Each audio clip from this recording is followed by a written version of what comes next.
วัสดีจ้าขึ้นใกล้แล้วเรียบร้อยแล้วอีกประมาณค่ำก็แล้วเนาะค่ะเนาะเดี่ยวก็กระสิเรือสาบกระสิเมนคำบ่มืออื่นกระสิมือฮื้อเนาะสาบเนาะค่ะ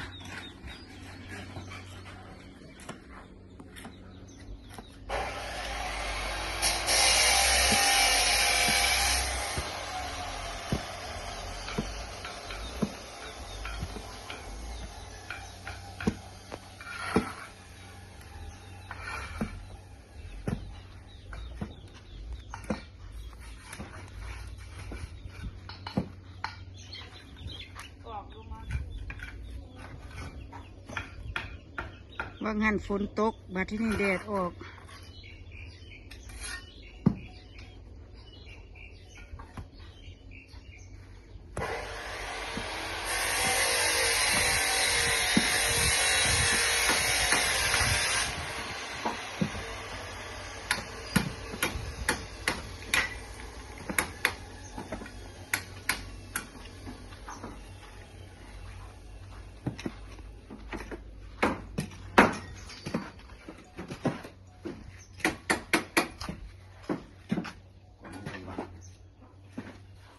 ยังสร้างหายังอีกหาคอน หนึ่งคอนเรื่องใดละหนึ่งโอ้พี่เนี่ยเห็นเราบ่ได้เราบ่ขอบคุณครับขอบคุณหลายๆน้ำก็ต้องเด้อ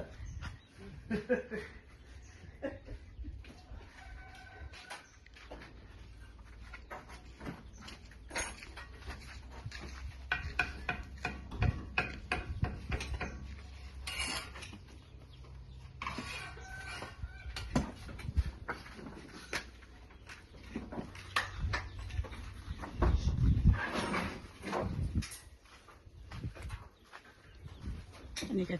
เทียนที่คาดมือเศร้าเนี่ยแกะออกแล้วกระเตรียมสิก็กระสิเมนถ้าแม่นบ้านได้ถึงเวลาก่อนกระสิประมาณช่วงค่ำจักหน่อยแต่เมื่อนั้นกระสิเป็นมื้ออื่นเนาะค่ะซ่องนี่กับซ่องนี่กระสิก็มื้ออื่น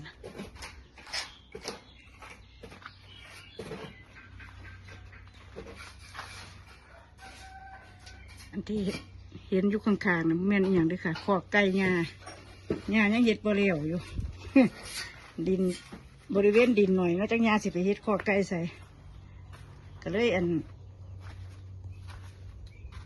สิเห็ดคังอยู่ดีเนาะหญ้ากับท่านได้เห็ดอยู่ผ่าพวกยังหญ้าก็เอามาแล้วเอามาเห็ดขันเพราะได้ขังแกหน่อยส่วนนี้ก็เดี๋ยวก็สาบคนยังบันเห็ดหญ้ายันมันเครื่องตอนสาบ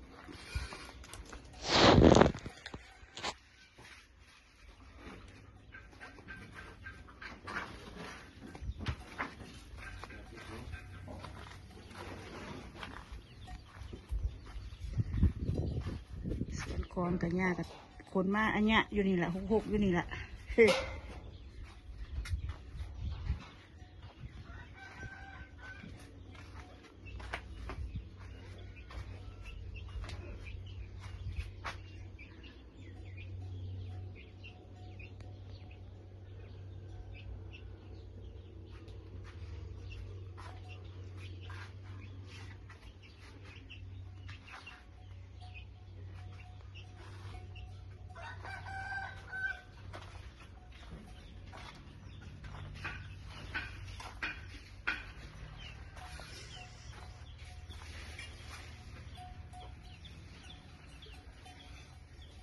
สะออนแต่บ่หุงต้นเดียวหญ้านี่อีกแล้วเนี่ย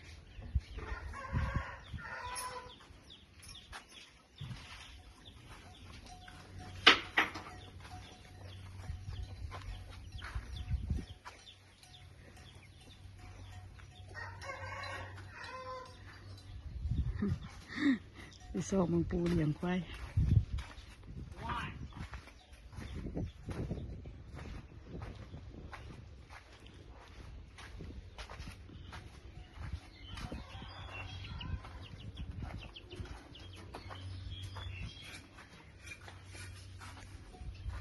น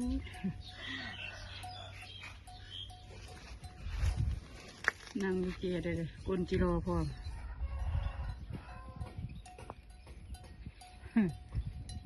เดี๋ยวก็เห็นตัวบางต้นกล้วยอยู่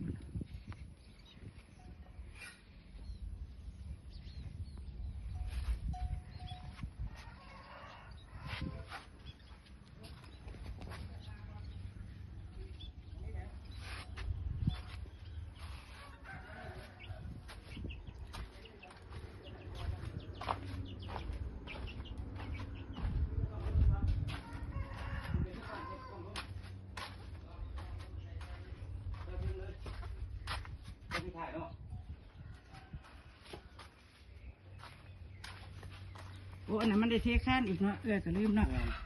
บางทีมาต่อกอหมองนี่แมันบ่สร้าง งาน ลืมมันต้องได้เทข้านตรงนั้น ที่เอ็มก่อนมือยังเทพวกบ้านไปต้องน้ำบ้านได้เลย ว่าพูดว่าพิษอยู่ในคลิปนี่แหละ ความคิดเนาะแนวยากับบ่เป็นหยังคิดว่าเขาสิเอาสุดพุ่นเขาก็ได้ยุดไว้เพราะว่าเขาสิเทข้านอีกมืออื่นแล้วก็สิมาต่อคือมากอหมองนี่เนาะยากับว่าพิษยากับบ่เคยเฮ็ดคือว่านั่นแหละ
หน้าพ่อกันอีกด้วยค่ะเด้อสวัสดีค่ะ